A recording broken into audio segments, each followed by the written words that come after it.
बिस्मिल्लाहिर्रहमानिर्रहीम, अस्सलाम वालेकुम। मैं हूं दिशान अहमद सिद्दीकी। आप देख रहे हैं सबसे पहले पाकिस्तान। आज मैं कुछ इंतहाई अहम खबरों के साथ हाजिर हूं और वो अहम खबरें वो हैं जिस पे पूरे पाकिस्तान की नज़रें हैं।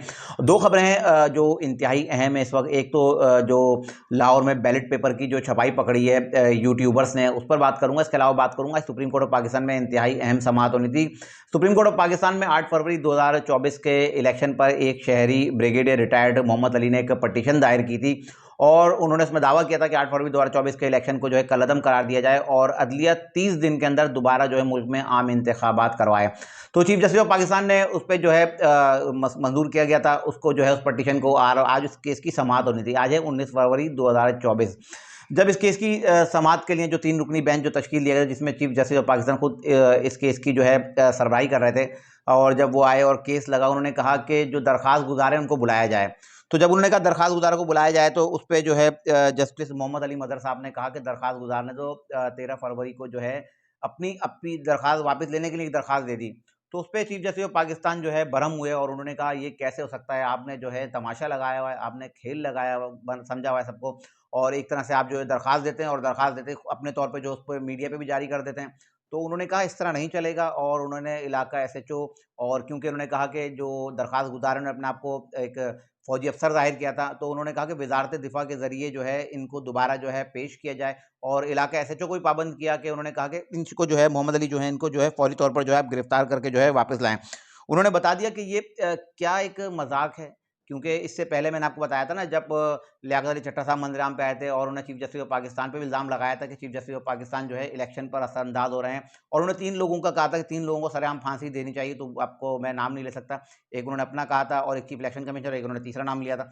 तो उस पे जो है 5 रुकनी एक मुशावरती बेंच जो है चीफ जस्टिस ऑफ पाकिस्तान की सरवाई में तश्कील हुआ था, और उन्होंने जो अपने तौर पे एक मीटिंग की थी जिसमें 5 जस्टिस साहिबान मौजूद थे, जिसमें उन्होंने फैसला करना था कि क्या हमने इस प्रेस कॉन्फ्रेंस के बाद अस्कुद नोटिस लेना है या नहीं लेना।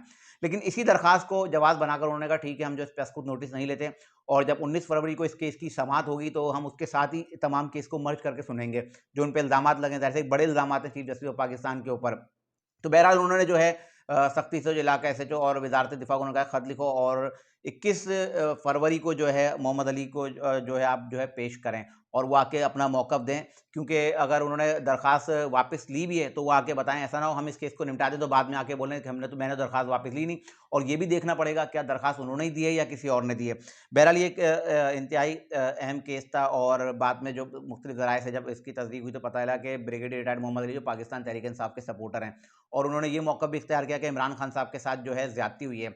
अच्छा, कुछ जो खबरें हैं वो यही हैं कि ये जो ब्रिगेडियर रिटायर्ड मोहम्मद अली हैं ये मुतनाज़ा हैं, और 2011 में भी जो है फोर्सेस में जो इनके साथ किया गया वो मैं बता नहीं सकता, क्योंकि कुछ चीज़ें ऐसी होती हैं जो हम सिर्फ कोड वर्ड में बता देते हैं कि इनको जो है अपनी जो फोर्सेस से भी ना, जो ये जो मुतनाज़ा शख्सियत हैं उस पर इनको भी वहाँ भी शायद पनिश वगैरह की गई है। तो बहरहाल ये पहला ड्रॉप सीन था पीटीआई के लोगों का, और जो आप इंतशार फैला रहे थे ना मुख्तलिफ तरीके से, जिस तरह जो मोहम्मद अली ने एक दरखास्त पटिशन दायर की और उसके बाद मीडिया पे शोर मचा दिया कि इलेक्शन कल अदम, इलेक्शन कल अदम। अब चीफ जस्टिस ऑफ पाकिस्तान ने तो कह दिया मैं तो सुनूंगा इस केस को हर हाल में, और अब इस केस पे सुना जाएगा, और इसको इसके जो है हतमी जो नताइज है ना, जो आखिरी नताइज, वहाँ तक जो इसको पहुँचाया जाएगा और इसको हर सूरत सुना जाएगा। तो अब 21 तारीख को इस केस की समाअत होगी, देख लेंगे कि अब ब्रिगेडियर रिटायर्ड मोहम्मद अली साहब आते हैं या नहीं आते। इसके अलावा एक पाकिस्तान तहरीक इंसाफ के यूट्यूबर्स ने एक बैलेट पेपर्स की, जो आपने देखा हो छपाई की जाली वीडियो चल रही है, और उसमें एक यूट्यूबर है राय साकिब खरल, वो सबको पता है कि पाकिस्तान तहरीक इंसाफ के लिए वो जो है वीलॉग्स करते हैं। वो जाते हैं लक्ष्मी चौक पे और वहाँ जाके बैलेट पेपर्स की जो छपाई का अमल है वहाँ जाके वो वीडियो करते हैं कि भाई ये जो है जाली बैलेट पेपर्स की छपाई हो रही है, और यहाँ देखें किस तरह से जो NA 15 मानसेरा जहाँ से मियां नवाज शरीफ साहब हारे ना, तो ये वहाँ के बैलेट पेपर्स जो है छापे जा रहे हैं। और जब मैंने थोड़ा सा देखा, क्योंकि कुछ दोस्तों से भी जब हम बात करते हैं, मशवरा करते हैं, उसमें मैंने देखा कि एक तो बैलेट पेपर्स का कलर डल है, दूसरा बैलेट पेपर्स के ऊपर सीरियल नंबर नहीं है, तीसरा अगर हम पकड़ें तो वो कागज़ ही अलग है और वो कलर ही अलग है। क्योंकि अमूमन जब कौमी असेंबली NA के लिए जब बैलेट पेपर जब छापे जाते हैं तो ग्रीन कलर का होता है, और आप अगर इस वीडियो में देख लें तो आपको वो कलर भी अलग दिख जाएगा ना, उसमें इलेक्शन कमीशन ऑफ पाकिस्तान की मोहर है। तो यकीनन ये एक लक्ष्मी चौक जो एक चलता फिरता एक पॉइंट है। क्या पाकिस्तान मुस्लिम लीग नून इतनी बेवकूफ़ है, या पाकिस्तान मुस्लिम लीग नून के लोग इतने पागल हैं कि वो एक आम से जो है प्रिंटिंग प्रेस में जो है बैलेट पेपर छपवाएंगे? खुद एक कॉमन सेंस अक्ल शऊर रखने वाला बंदा इस चीज़ को समझ सकता है। क्या मुस्लिम लीग नून के लोग, अगर वो लोग अगर इस तरह के बैलेट पेपर्स प्रिंट करवा रहे हो तो क्या वहाँ पुलिस नहीं होती, क्या वहाँ लोग नहीं होते, क्या इस तरह से छापे जाते हैं? तो यकीनन ये सारा जो एक झूठ और जो बेनकाब हुआ है, जो क्योंकि इसकी सबसे बड़ी जो सबूत है ना, क्योंकि बहुत से लोगों को तकलीफ होगी, बोलेंगे यार आप पीटीआई के खिलाफ बोलते हो। जिस यूट्यूबर ने जाके छापा मारा, जो उसने अपने यूट्यूब में अपने खुद उसने वीडियो क्यों नहीं बनाई इस पे? उसने अपने जो ट्विटर पे ये वीडियो अपलोड की, उसके बाद उसने डिलीट क्यों की? और उसने तो डिलीट कर दिया, उसने सोशल मीडिया चलाई ना, तो जो सारे यूट्यूबर जो पाकिस्तान तहरीक इंसाफ के सपोर्टर हैं, सब लगे पड़े हैं, सब लगे पड़े हैं, घुमाए जा रहे हैं उस वीडियो को। लेकिन जिसने बनाई, जो बंदा गया, उसने अपने ट्विटर अकाउंट से डिलीट क्यों की? उसने अपने पेज पे शेयर क्यों नहीं की? उसने अपने यूट्यूब पे इस पे व्लॉग क्यों नहीं किया? साफ जवाब सबके सामने है। और दूसरा, एनए मानसेरा 15 से मियां साहब हार गए और वो कौमी असेंबली के नीचे जीत चुके हैं, ना उनको वज़ीर-ए-आज़म बनना है, ना उनको वो सीट चाहिए, तो वो क्यों ऐसी धांधली करेंगे? क्यों ऐसी बेवकूफ़ों वाली हरकत करेंगे? और जिसमें जो है ना पुलिस है, ना सिक्योरिटी है। और दूसरा, अगर हम इलेक्शन कमीशन ऑफ पाकिस्तान की एक रिपोर्ट जो मेरे पास है, अगर मैं इसको देखूँ, तो एनए 15 मानसेरा में जो है रजिस्टर्ड वोटर्स की तादाद जो है 6,45,049 है और दस्तयाब बैलेट पेपर भी 6,45,049 हैं। और इसके अलावा दिए गए वोट जो होते हैं उसमें 2,47,600 वोट उसमें कास्ट हुए। तो उसके बाद गैर इस्तेमाल शुदा बैलेट पेपर इस वक्त भी उनके पास जो है 3,97,449 जो है मौजूद था। जब उनके पास ये बैलेट पेपर्स ऑलरेडी पहले से मौजूद है इतनी बड़ी तादाद में, तो वो पागल हैं बैलेट पेपर्स छापेंगे। तो यकीनन ये वो तमाम चीज़ें हैं जो मैं अक्सर कहता हूँ ना कि सुनी सुनाई पे लोग जो है कान देते हैं, कहते हैं कौवा कान लेगा, बंदा भागना पीछे शुरू कर देता है और उसके बाद जो देखता नहीं कि कान है या नहीं है।